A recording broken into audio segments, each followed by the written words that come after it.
Mike Brown, the former FEMA director. Joining us here is the former FEMA director. History, I think, was very unkind to you, my friend. Very unkind. Mr. Brown, thanks for being with us. This is Michael Brown Unplugged. Hey, everybody. Let's get started on this edition of Michael Brown Unplugged. Glad to have you with me. I want to start off by talking about Europe for a minute. As you may know, Tam and I, at the end of March, first part of April, went to Europe.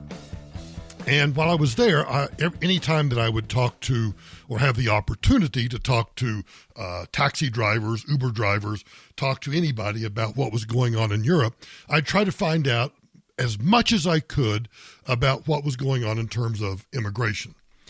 And almost to a T, every single individual that I talked to would first, if we were in a cab or if we happened to be sitting in a bar somewhere, they would give you the once-over, trying to figure out whether or not you were someone that they could trust with their opinion. And then once they kind of developed either a gut feel that, hey, I'm just a dumb American trying to find out what's really going on here. I'm not a member of the press. I'm not some, Central Intelligence Agency operative trying to find out something. I don't work for the secret police. Then they would open up.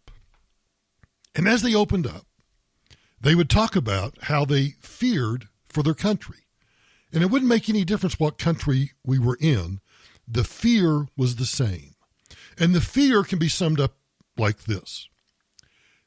Almost every individual feared that their country was going to lose what makes that country unique. It didn't make any difference where I was. But in one particular conversation that I had while I was in Budapest, it became abundantly clear to me that people in Europe are fearful for the long-term survival of the continent. I'm going to do everything in my power to avert this sad ending for Europe. That could have been anybody that I talked to saying that. I didn't have the opportunity, but it's Italian Deputy Prime Minister Matteo Salvini. Salvini, who leads the Italian League Party, praised Prime Minister Viktor Orban's efforts in securing Hungary's borders and stopping illegal immigration. We are stopping people entering Hungary and Italy who are not fleeing war. They want to bring the war here, he added. The Italian leader is heading an alliance of nationalist parties. And can I just insert a parenthetical here real quickly? A nationalist party is not necessarily a bad thing. You think of the Nationalist Socialist Party in Germany in the 1930s, which was the precursor to the Nazis. But a nationalist party in modern vernacular are really those people who are simply trying to protect the culture and the values of their country. So I don't read, when I hear a nationalist party, I don't instantaneously think that is necessarily a bad thing. The British newspaper The Independent reported Salvini's remarks. Here's what they wrote. Italy's far-right deputy prime minister, notice that, Italy's far-right deputy prime minister Matteo Salvini has claimed that people should vote for nationalist parties in the EU elections as there is a risk of, quote, an Islamic caliphate in Europe, close quote. The populist politician, according to the newspaper, was discussing the upcoming vote during a visit to Budapest. He claimed that left-wing leadership in the EU Parliament would, I didn't know there was any right-wing leadership in the EU Parliament, but that's another story for another day. He claimed that left-wing leadership in the EU Parliament would lead to such a caliphate and declared that he would do, quote, everything to save the continent, according to the Daily News Hungary. The 46-year-old held a joint press conference in Budapest along with Hungary's far-right leader Viktor Orban. Boy, they like to use the term far-right a lot, don't they? Now, Salvini's remarks predictably angered the mainstream European media. You know what? Call somebody that cares. The United Kingdom edition of the Huffington Post called him the leader of the Proto-Fascist League Party. French broadcaster Euronews fact-checked Salvini's statement, downplaying the Islamist threat posed by mass migration. That broadcaster claimed that the risk of radicalization among the asylum seekers was not something that can be quantified and therefore verified. The only certainty, they wrote, is that over 99.9% of migrants to Europe have never committed attacks. I always love the use of statistics. Let's just say that 99.9% of, how do they describe them, of migrants to Europe have never committed an attack. That has nothing to do with the 99.9% or whatever percentage it might be that have created no-go zones in Europe, no-go zones in the United Kingdom, no-go zones in Sweden, no-go zones in France, no-go zones in Italy, no-go zones throughout Europe. So when somebody tells me that 99.9% of migrants haven't committed a crime, I shrug my shoulders.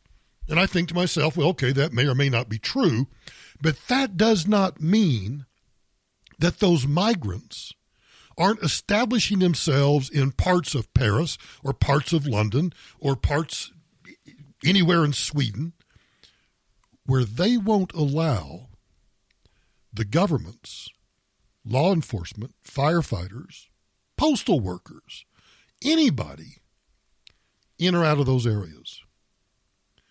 Now, the Italian leader, Salvini, he was actually completely unperturbed by the media outcry.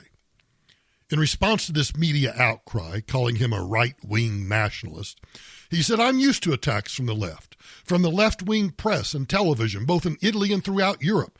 They are afraid because we have focused on family, work, youth, environmental protection, and security," he told the Hungarian national television. In Italy, the policy of blocking arrivals has halved the number of deaths and disappearances. Let me repeat that statistic for you. The policy of blocking arrivals to Italy has cut in half the number of deaths and disappearances. Now, the leader of Germany's AfD party, Alice Weidel, lauded Salvini's comments, adding that, quote, "the challenges were too great to allow Brussels to play the waiting game." It's exactly what Brussels does. Brussels, the home of the European Union, actually wants to see all of these migrants move in. Because what? It's all about political correctness. It's all about multiculturalism. And as long as they can hang their hats on the concept of multiculturalism, then they're happy to go along with it. They don't really care what happens to Europe. Now, Salvini's League Party has teamed up with Marine Le Pen's French Reassemblement National Party to form a coalition of nationalist parties ahead of the European Union vote. So far, 7 other parties have joined the nationalist bloc, including Austria's Freedom Party and Germany's AfD. The Nigel Farage-led Brexit Party and Orban's Fidesz in Hungary are 2 prominent anti-EU parties to stay out of the alliance. But the right-wing anti-EU parties are set to become the largest group in the next EU Parliament ahead of Chancellor Merkel's conservative bloc, according to a bunch of polls I've been reading. Now, this could give Salvini's alliance the ability to block legislation and curtail the powers that have rested in the hands of unelected commissars, which is really kind of what the EU, the European Union, is. This could end up curbing the EU's liberal orientation and returning power to member states, according to the pro-EU think tank, the European Council on Foreign Relations. They termed that statement as a warning. Let me talk about Brexit for a minute, because Brexit is a great example of where the people speak. The people of the United Kingdom, 3 years ago, 4 years ago now? I forget how long ago it was. The people of the United Kingdom spoke and said, we want to pull out of the European Union. Now, you can just willy-nilly do that and just completely pull out, but then you have to start from scratch to renegotiate border policies, trade agreements, customs enforcement. All of those kinds of things have to be renegotiated. But if the British Parliament really wanted to, they could just withdraw from the EU. They could just withdraw. Now, of course, that might create some havoc because then you have to figure out what trade agreements you have, and the British government would then have to negotiate trade agreements with each of the individual members of the European Union. But I say, if that's what the people of the United Kingdom want, give it to them. That's what they voted for. It's like in Colorado when we vote to legalize marijuana. If we had, which we did, we voted to legalize marijuana. If the Colorado legislature had then started slow walking that and had decided that they were going to block the legalization of marijuana, I think, at least I want to think, that there would have been an uproar in Colorado because the people had spoken, they had made known their intentions, and it was now up to the Colorado legislature to enact the rules and regulations and the statutes, to enact the approval that the voters had given to the legalization of marijuana. Well, that's similar to what's happened with the Brexit policy. The voters in the United Kingdom, albeit by a slim margin, voted to withdraw from the European Union. Then the British Parliament, Prime Minister Theresa May, start slow-walking it. Slow-walking it because they knew if they could just, with the passage of time, eventually convince the voters to vote again. Because then they would be ready for the next election and the Brexit might not happen. Now, why do you and I care about this? You and I should care about this because it's another example of what's going on across the world, where people are getting fed up with the ruling elite. You know, we have a ruling elite in this country. It could be a state legislature, but in my opinion, the ruling elite really is the United States House and the United States Senate, both Republicans and Democrats. Both Republicans and Democrats. And I know many of you will say, and rightfully so, many of you will say, but Michael, there are some Republicans who truly are in Washington who want to reduce the size of government, who want to lower taxes, who want to reduce the number of regulations. I don't disagree with that. But the reality is this. Those Republicans are in the minority. The majority of Republicans, and the vast majority of Democrats, if not all Democrats, want to see what's happening in Europe happen here. If they didn't, they would be appropriating the kind of money and manpower that is needed to reform our immigration system and to stop the asylum seekers before they touch American soil. But they're not going to do that. And they're not going to do that because the Chamber of Commerce wing of the Republican Party wants those workers, and the entirety of the Democrat Party wants those voters. So we're at a standstill. We're at a standstill. And much like Salvini from Italy, Trump is the one person. President Trump is the one person who is standing up and saying, stop. Just stop the madness. We need to change the asylum rules. We need to change the immigration rules. We need to change the entire immigration system. And if we don't, we're going to end up like Europe. Mark my words. I know a lot of people like lists, and if you don't believe that people like lists, go on the internet sometime and just look at the number of stories that you can find that are about lists of anything. Well, I came across a list of America's most and least hygienic cities based on residents' habits. Now, I looked at what some of the habits were. For example, they posed this question: how often do you shower or do you bathe? What do you think the stats are? More than once a day. More than once a day is at almost 10%, 9.8%. Once a day is 63.6% or 64%. Every 2 to 3 days is 22%, and every 4 to 5 days or less is almost 5%. Can I just ask a question? Unless you're in the hospital or you are confined to bed rest for some reason because you've been in a horrific accident so you really can't get up and go to the shower or go to the bath, you know, a nurse could come in and give you a bed bath. But who doesn't take a shower or a bath but every 4 or 5 days or less? Apparently, almost 5% of Americans. How often do you brush your teeth? 3 or more times a day. I would call that obsessive compulsive, but who am I to judge, right? 6%. Twice a day, 58%. Once a day, 29%. Every 2 or 3 days, or even less, 6%. So 5% of Americans don't shower or bathe except for every 4 or 5 days or less. And 6% of Americans don't brush their teeth but every 2 or 3 days or less. How about this one? How often do you change your bed sheets? More than once a week, 3%.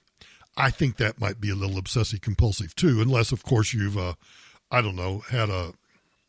an accident, shall we say? Every week, 33% of Americans. More than 3 weeks, 34% of Americans.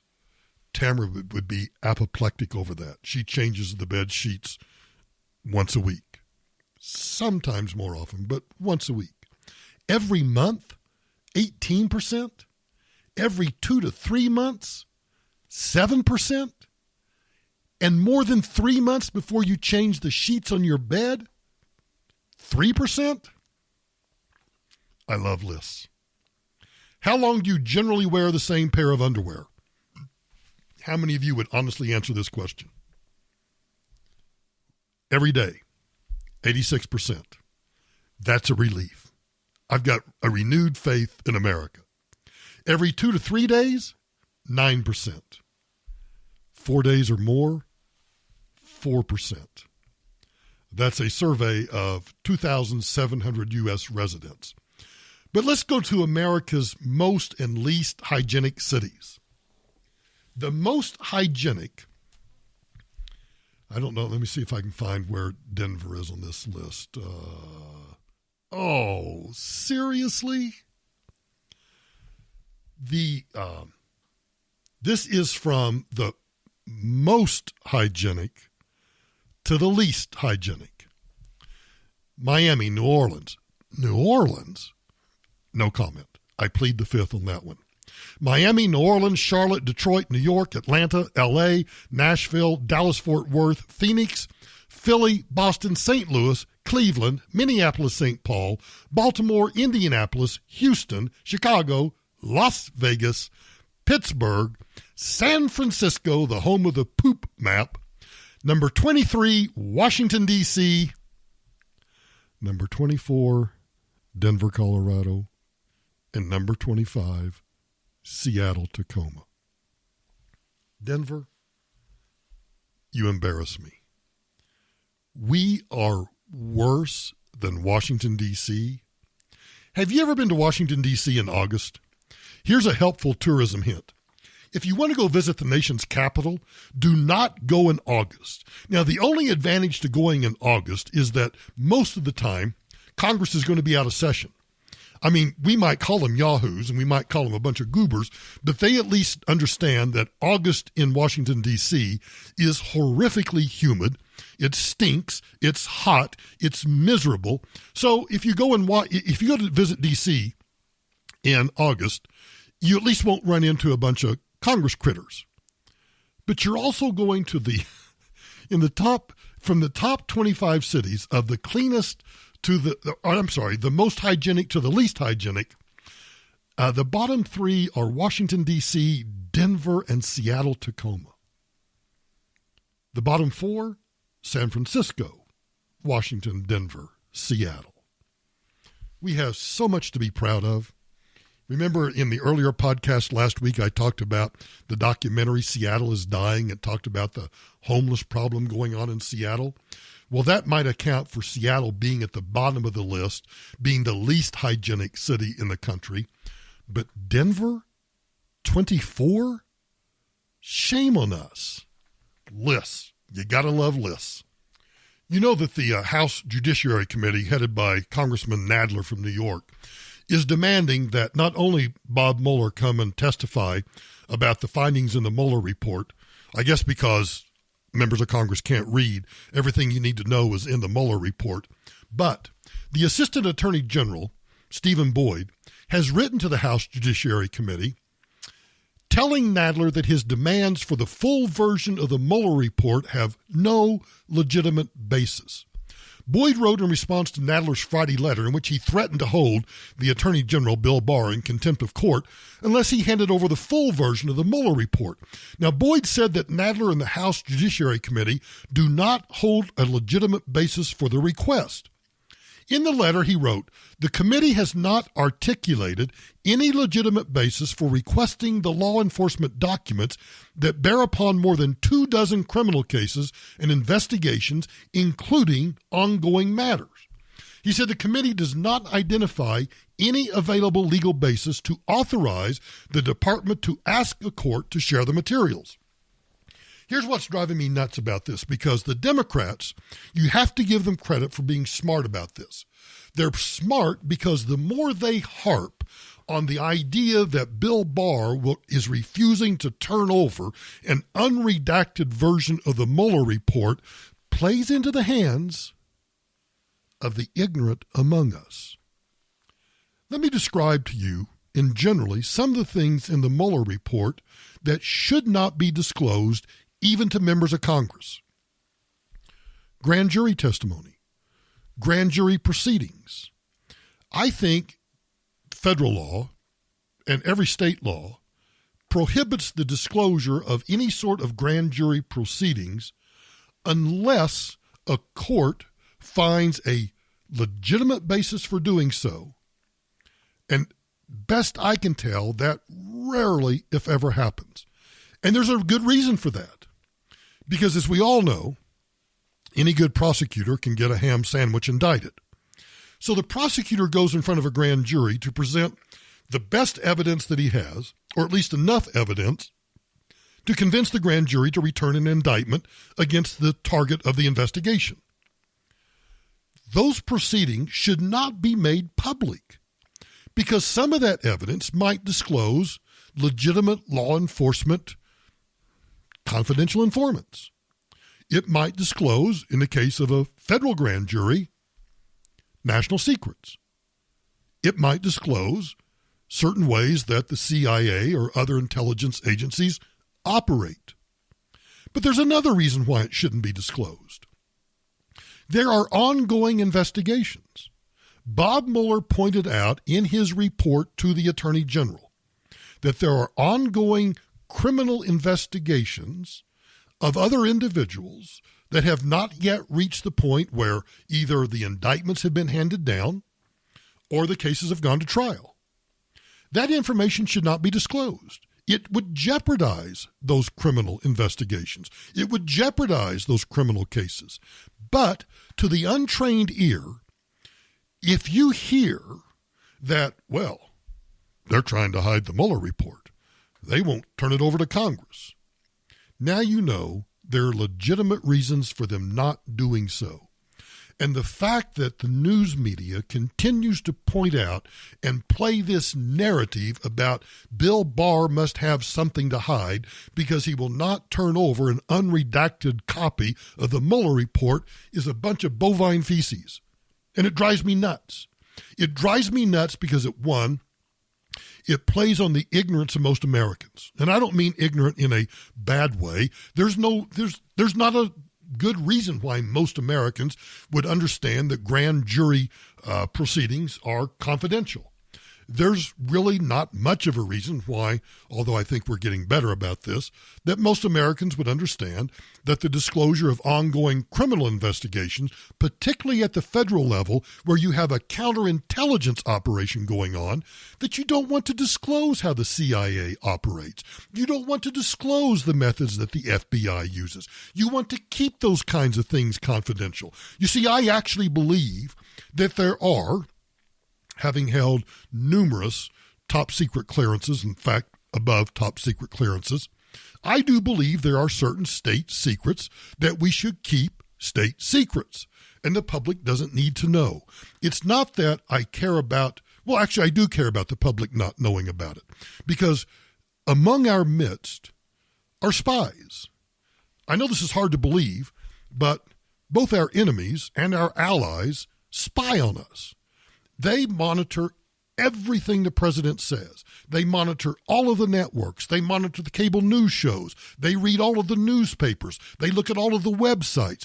Our enemies and our allies alike are always looking for either secrets or the ways that we conduct business so that they can better understand either how we operate or, two, they can use that to harm us. So when you hear that the Attorney General, Bill Barr, is refusing to turn over an unredacted copy of the Mueller Report to the House Judiciary Committee, now you understand why. And now when you hear the news media talk about, oh, how bad that is, now you'll know the rest of the story. You know, just like I did on the radio, I always read all of my email. I read the text messages that people send me. I read the tweets. I read the comments on Facebook. I read everything because I want to understand that when you are listening to this podcast, or maybe eventually when you're listening to me on the radio again, that you understand or that you know and appreciate that I read everything that you somehow convey to me, however you do that. Well, you may recall that yesterday I went through an explanation of what the difference is between the internet and the social media platforms that have deplatformed. They did Alex Jones, Paul Joseph Watson, Laura Loomer, Reverend Louis Farrakhan, and there may have been two or three others, all of whom I think are pretty much nut jobs, with the exception maybe of Paul Joseph Watson, who, even though he is a part of InfoWars, nonetheless, oftentimes really has some very informative YouTube videos. But the rest of them I kind of put in the category of, well, they're just kind of whack jobs at times, particularly Alex Jones and particularly Reverend Farrakhan. And so I pointed out the difference between the internet, which is what you and I use to access platforms like Facebook or Twitter, and those social media platforms. They're not the same. They're two entirely different things. And I also pointed out that as private entities, they have the right to set their own terms of service. And if they want to block or ban me or Reverend Farrakhan or anybody else, that they have the right to do so. I also, in that segment, pointed out that I'm not an antitrust lawyer and that there actually may be, although I don't know, there may be a case to be made that these social media giants have become anti-competitive, that they have created such a barrier to entry for any competitors that they're in essence blocking all competition. And so they might be subjected to some sort of antitrust action. But having said that, that doesn't mean that they still can't set their own terms of service. Well, in that story, in that discussion, I only talked about Facebook, YouTube, Twitter, and Instagram. And I talked about those four because those are the four that, in a sweeping move, banned a lot of people from using those platforms. I did not mention other tech giants. YouTube is a part of Google. YouTube was the other one I mentioned. YouTube is a part of Google. But I don't think I described YouTube as part of Google, although you know that and I know that. So in going through my Twitter feed last night, I come across this tweet. This is directed to me. Now do Microsoft, Amazon, and Google. Then let's look at registrars, payment systems, browsers. And then this sentence at the end of the tweet that sent my blood pressure soaring. You, meaning me, Michael Brown, you are an apologist for censorship. Seriously? What an idiot. Because you either didn't listen to what I said in the podcast, or you've never listened to me on radio. Because I'm the first person that wants to talk about the culture that we have of free speech. I think that anybody ought to be able to say anything they want to. I don't want Louis Farrakhan banned from Facebook or YouTube. I don't want Alex Jones banned. I think these companies have a right to do that, but I wish they wouldn't do that. And you know why? Because I think the way you counter speech that you don't like is with logic, humor, mockery, dumbassery, however you want to. The antidote to speech that you don't like is more speech. And I've talked in the podcast before about the National Rifle Association and how the Attorney General of the state of New York is trying to cut off their affiliate relationships. Now, if you don't know what an affiliate relationship is, I bet I can give you an example that everybody will go, oh, yeah, I get that. An affiliate relationship, let's take the biggest affiliate relationships that I think exist in the history of mankind. The AARP, the American Association of Retired People. Now, I don't necessarily like the AARP because they're pretty left-wing. They're pretty left of center. But I bet if you're over the age of 50, you have received a letter from the AARP that when you open it, it's really about an insurance policy they're trying to sell you. Or it's from Hertz or Budget or Avis Rent-A-Car or whoever their affiliate is that they have an agreement with that their members will get a discount if you use a certain code when you rent a car or when you apply for your Medicare supplement or when you, whatever it might be, car insurance or homeowner's insurance. All of those affiliations are what the American Association of Retired People do when they have their people go out and they talk to the rental car companies or they talk to homeowners insurance companies and they create an affiliate relationship. And that affiliate relationship allows them to sell products and services under the name of AARP. Well, the NRA does the same thing. The NRA has an NRA-branded credit card. You can get certain insurance policies through the NRA. All of that is an affiliate relationship. And those affiliate relationships are another revenue stream that all of these companies use. So you pay, let's take AARP or the NRA. I don't care which one. It applies the same. You pay your membership. You get your membership stuff. And you look at it and you go, oh, if I'm traveling to Chicago and I decide to rent a car and I rent my car using my NRA discount code, my rental charges are going to be a little cheaper. The NRA, just like the AARP, they get a piece of that rental. So because they're, in essence, advertising for those companies, they get a piece of whatever amount you spend. So if you stay at a Marriott or a Hyatt or, a Motel 6, I don't care what they are, those affiliate relationships are additional revenue streams for those organizations. So back to the Attorney General of the state of New York.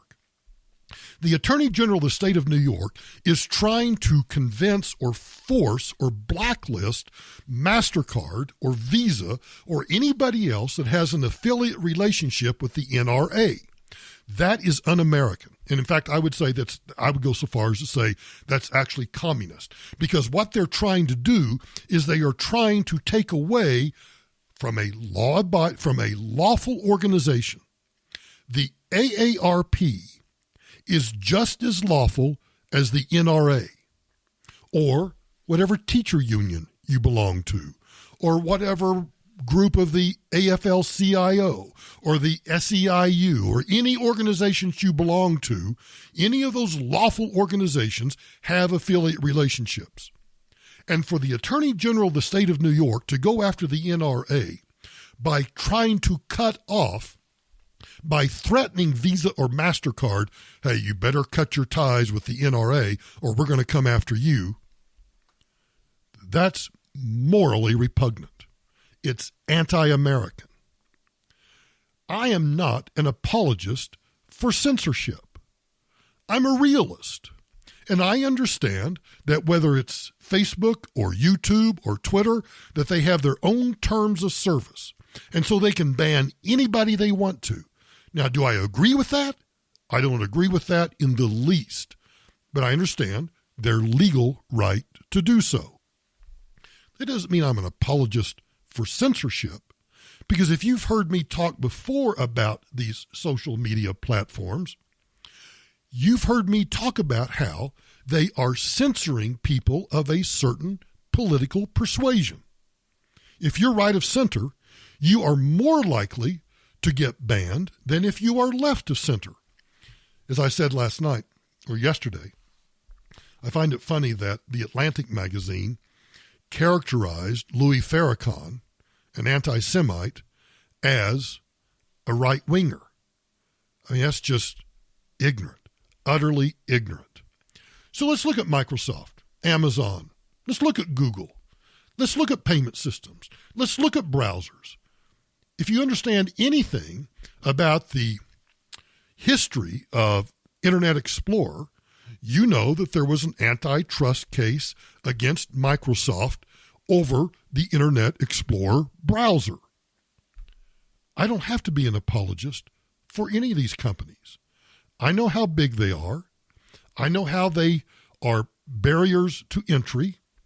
And I understand that there are probably antitrust lawyers within the Department of Justice who this very day are looking at whether or not there is any sort of antitrust action that can be taken against them.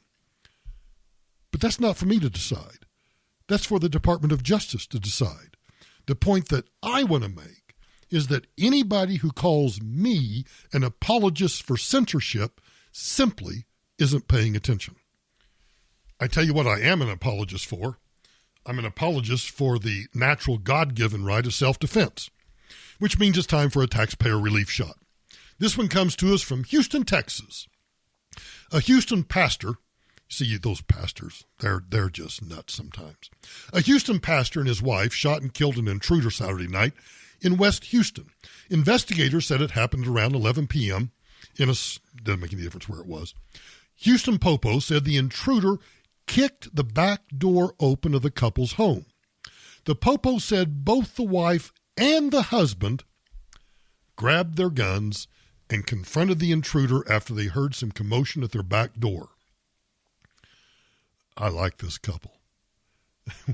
Whenever you read a story that says the Popo said both the wife and the husband grabbed their guns and confronted the intruder after they heard some commotion at their back door.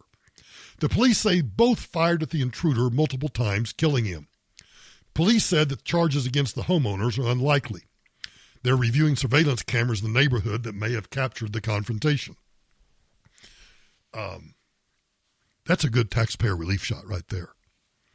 Because, according to the story, they killed an intruder, someone who had kicked the back door open.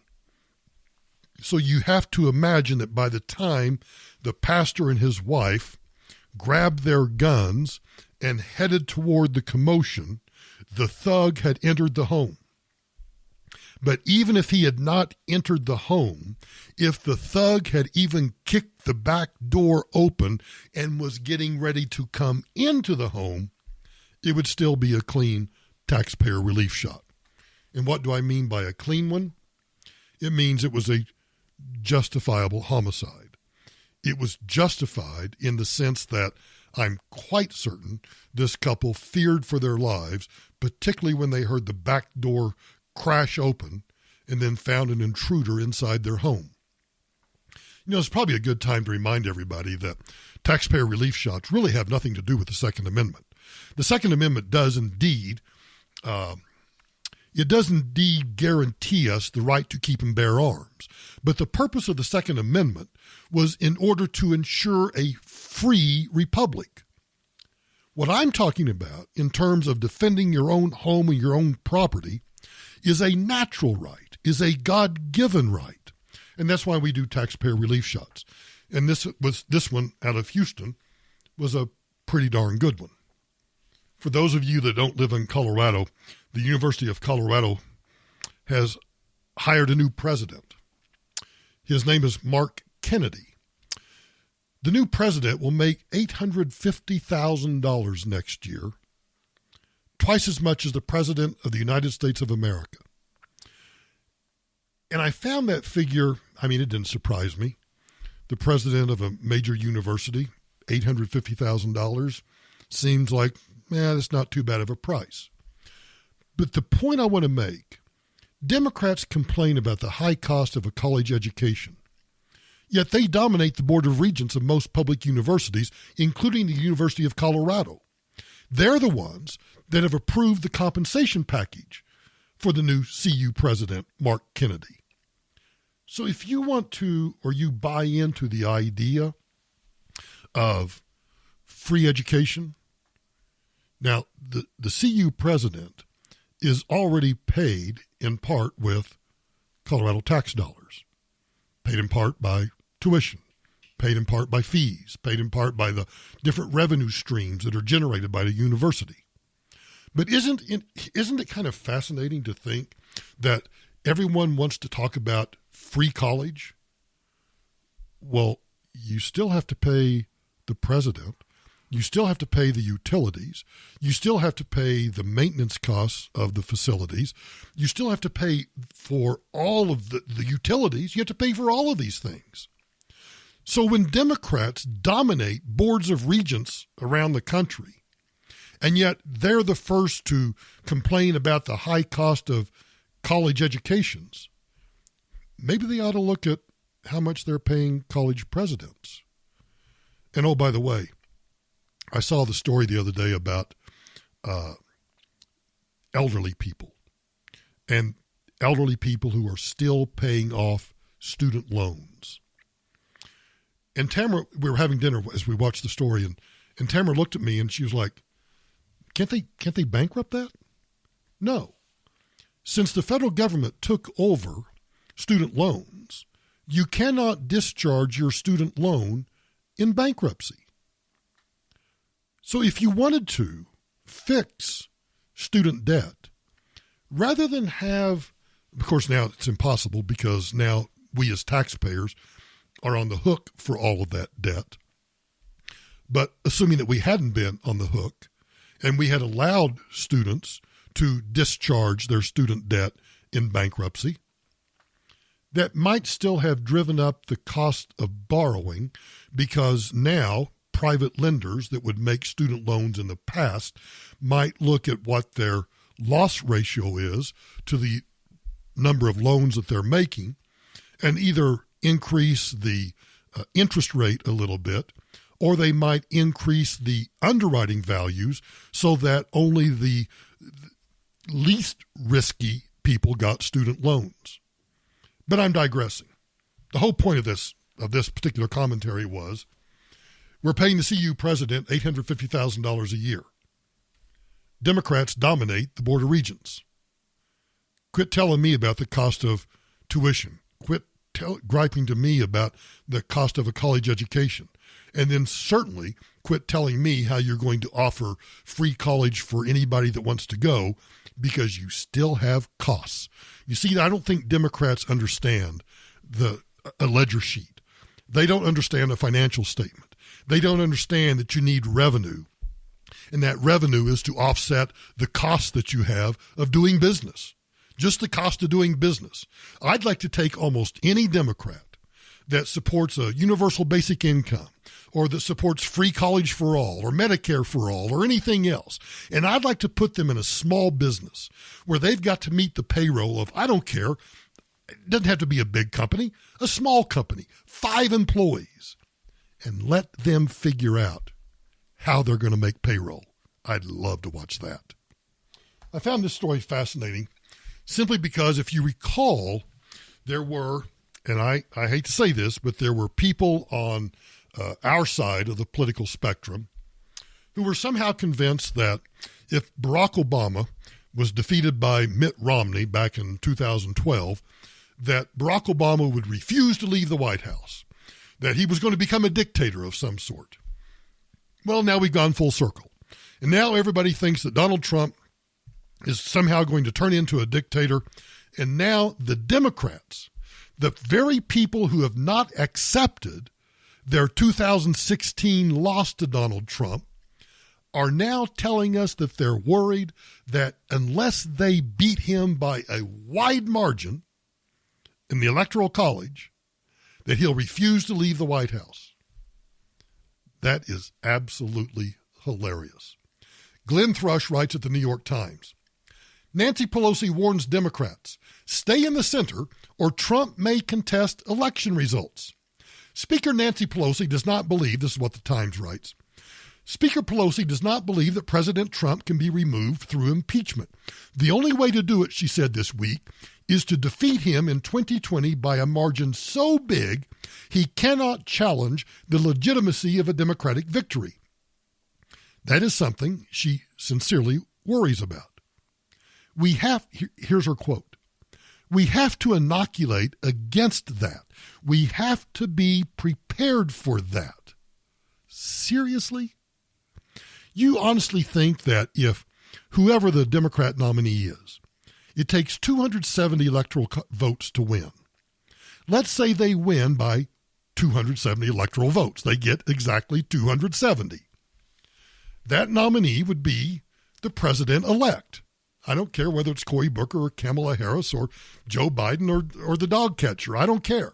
They get 270 electoral votes. They win the presidency, right? Right. Pelosi is saying that if they only win by a slim margin, that Trump may contest the results and that he might not leave the White House. Now think about that. You know, Al Gore in the 2000 election thought about contesting the election. But if you read your history and understand your history correctly, Al Gore was only challenging one state, Florida. That's why we have the Electoral College.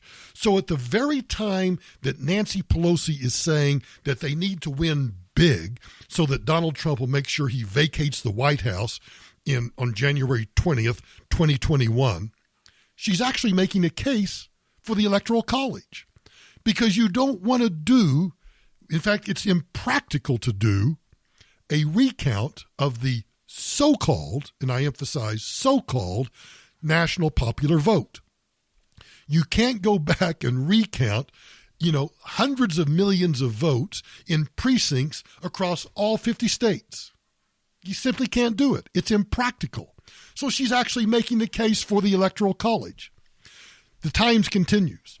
Sitting in her office with its panoramic view of the National Mall, Ms. Pelosi, the de facto head of the Democratic Party until a presidential nominee is selected in 2020, offered Democrats her cold-blooded plan for decisively ridding themselves of Mr. Trump. Do not get dragged into a protracted impeachment bid that will ultimately get crushed in the Republican-controlled Senate, and do not risk alienating the moderate voters who flocked to the party in 2018 by drifting too far to the left. Own the center-left. Own the mainstream, she said. Now I'm curious. How does Nancy Pelosi think that Democrats are going to appeal to the mainstream? Democrats are currently calling for the abolishment of Immigration and Customs Enforcement. They're calling for the abolishment of the Electoral College. Some of them want to spend trillions of dollars fighting climate change. Others want to destroy private health insurance. That's the middle? Here's one more question for the Speaker regarding regarding accepting the outcome of the elections. Has she ever heard of Stacey Abrams? Matt Vesper writes over at Town Hall, total insanity. Failed Georgia governor candidate Stacey Abrams declares we don't have to concede elections anymore. Really?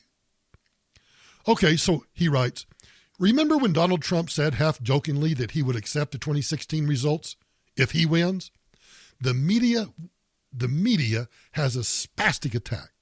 Trump was a threat to the country, a threat to our institutions, but it's okay. Hillary was going to win. Well, that blew up in their faces, didn't it? So what happens when the Democrats do it? There's a deafening silence. It's expected. But failed Democratic Georgia gubernatorial candidate Stacey Abrams has become the gold standard when it comes to the left throwing a tantrum over election losses. She says she didn't lose, but in fact won the race. Parenthetical here. I find that interesting that she still thinks that she won because the last I checked, she's not in the governor's office. She's not in the governor's mansion. The story continues. That's demonstrably false. She lost by more than 50,000 votes. And alas, her latest episode of insanity when it comes to elections, she says the left doesn't need to concede anymore. So I'll tell you what, Democrats, tell you what, Speaker Pelosi, get back to me when you get your own house in order. I swear, sometimes it's just too easy to do some of these things. The U.S. Bureau of Labor Statistics, I know, don't yawn. I'm going to give you some stats, but these are good stats. They released its net new job report for the month of April. It reported that the economy added 263,000 net new jobs in the month of April. That is a 23.5% increase from the number of net new jobs added in April of last year. 213,000 net new jobs. And that is a 24% increase for the number of net new jobs created from April of 2016, when Obama's regulatory and tax policies were still in effect. So, for the first 4 months of calendar year 2019, net new jobs created were 820,000. That figure is 7% higher than the first 4 months of calendar year 2016 and 12% higher than the first 4 months of calendar year 2017 when Obama's policies were still in effect. And that figure is on top of the 2.6 million new jobs created last year, a 21% improvement over 2017, again when Obama's policies were still in effect. By the way, when they released that report, it was all over the Drudge Report. Hourly wages as of April had risen to $27.77 per hour. That is an 87-cent per hour increase over April of last year, which translates to a 3.2% increase. I would say those tax cuts are keeping this economy charging forward.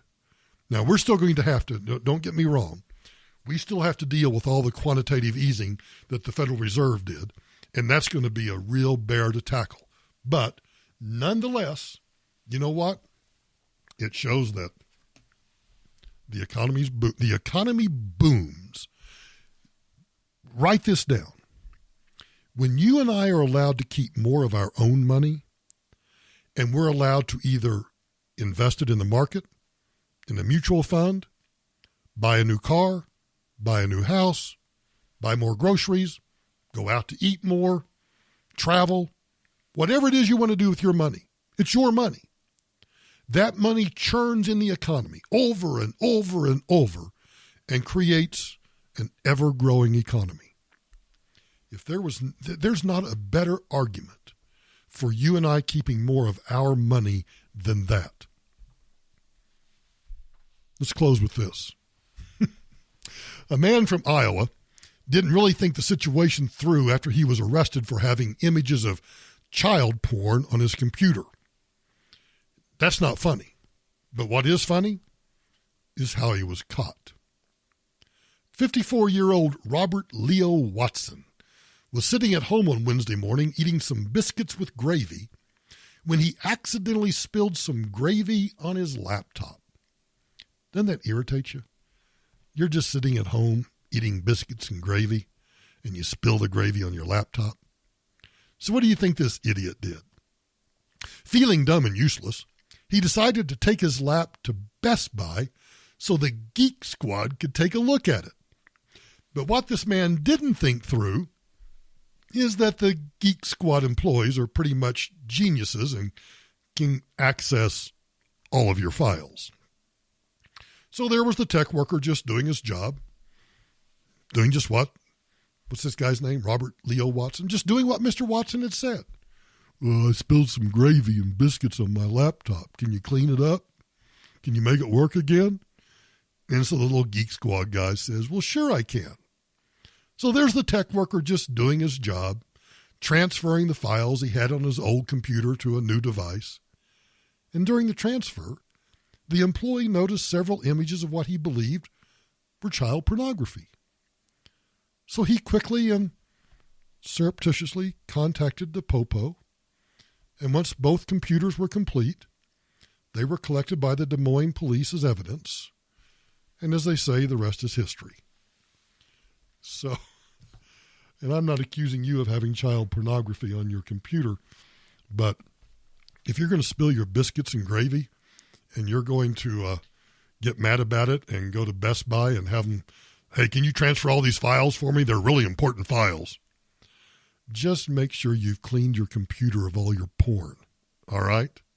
Hey, thanks for listening to this episode of Michael Brown Unplugged.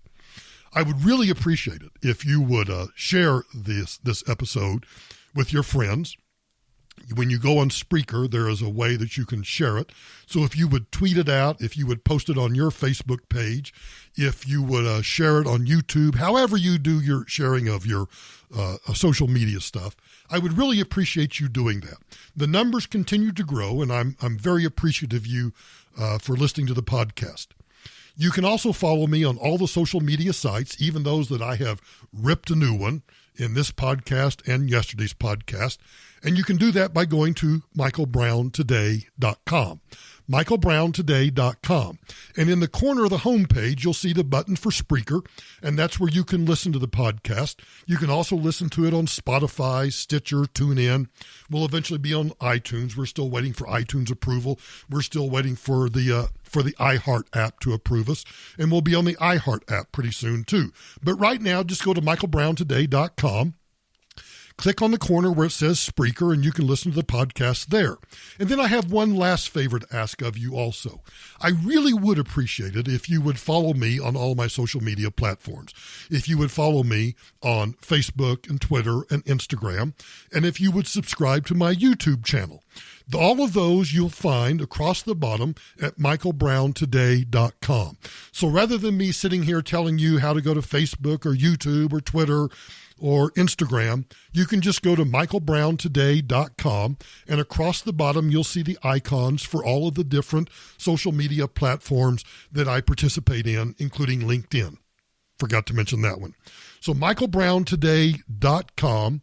Click on all of those social media platforms, follow me, and then please, I'll checks in the mail. If you would share the podcast with your friends or anybody that you think might enjoy my commentary, I would greatly appreciate you doing that. And you can do that from the Speaker website, and you can also do it on your social media sites. I always post to Facebook and Twitter and YouTube, and you can share those out to your friends and family also. So michaelbrowntoday.com is where you will find everything you need to know about this episode and all of the episodes of my podcast, Michael Brown Unplugged. Talk to you tomorrow.